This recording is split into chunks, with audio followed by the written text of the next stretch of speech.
This is the original cistern building, which is where we get our whiskey from the distillery into these tanks and fill our barrels right here.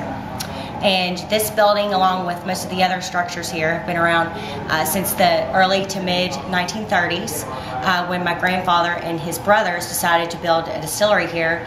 This was my great-grandfather's hog farm, and he raised hog and cattle here on this property. And this is, if I'm not mistaken, I believe this is the highest point in Nelson County. Oh, wow.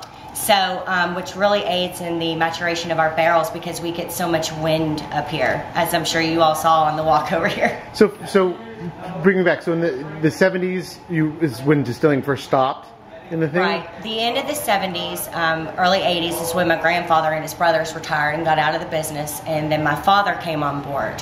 And this would be... he married into the family. So he took it over in, I believe it was 1981, and the distillery was not functioning at that time, so he was only doing the bottling and processing operations and aging in the warehouses, and mostly was doing export business. He did very little domestic business, actually, until some more people came on, such as myself, my brother, my husband, and so for a long time we were mainly just exporting whiskey. Mm-hmm. And so during the time you weren't distilling, where did the whiskey come from? Was it all from the warehouses? We've got it from all kinds of sources, as many distilleries do. So we've gotten it from a number of sources, and still do today. Well, and how did you decide this is Noah's Mill, this is Rowan's Creek, this is Johnny Drum, this is Willett? What was the decision process for what would become which whiskey? Well, I would say that is probably a better fitted question for my father, because he's the one that came up with all of our brands, and he and my mother actually designed all the labels. They were drawn by hand by my father, so he would be a better person to answer that question. As far as the Willett brands that we have, however, that was a collaborative decision that our family made to basically return to the roots. So, for example, our Willett Pot Still Reserve, as I was explaining, it's an exact replica of our copper pot still, which my father designed. And then the Willett family estate bottlings, they can only be purchased if someone buys the contents of a whole barrel, which they select. It's one of the most customized barrel selection programs there is in the market. Now, at what point was the decision to go ahead and restore the actual distilling and start distilling on your guys' own? I would assume my father probably had that idea when he came onto the property in the early 80s. He actually met my mother because my father used to do a lot of the decanters that used to be out in the marketplace. He had a glass factory here in town.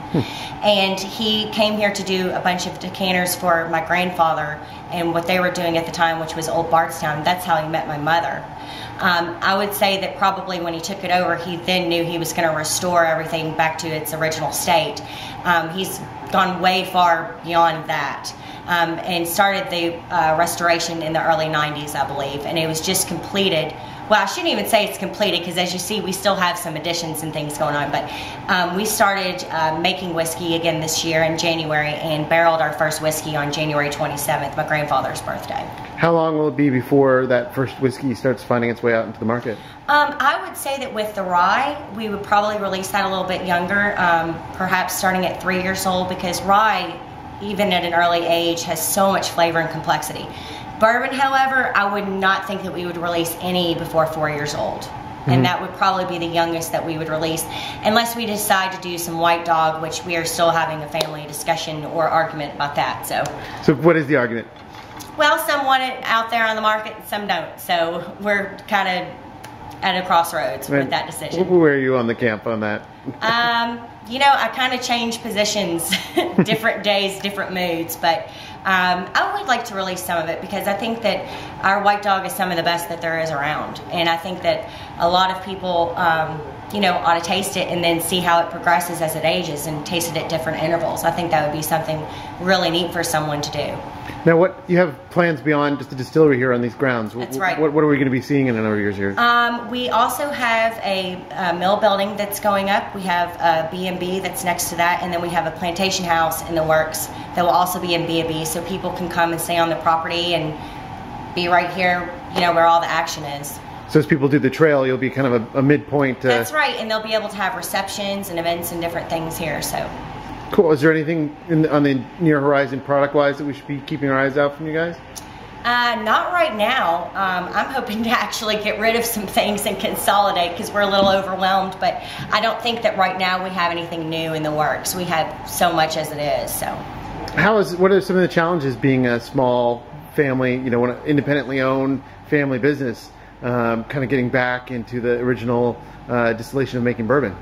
Well, I would say some of the challenges, just like any family business, are that you are always working. Whether you're physically here or not, your mind is always working. So I don't think any of us sleep very well. We also have insomnia on both sides of the family, so that's not helping matters.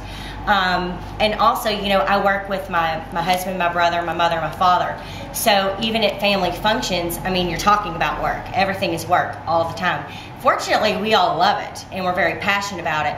And I think that one of the positives of working with your family is, A, you're not concerned about getting fired if you don't agree with what everyone says, but B, everybody's working towards the same goal, and everybody has such great passion for it.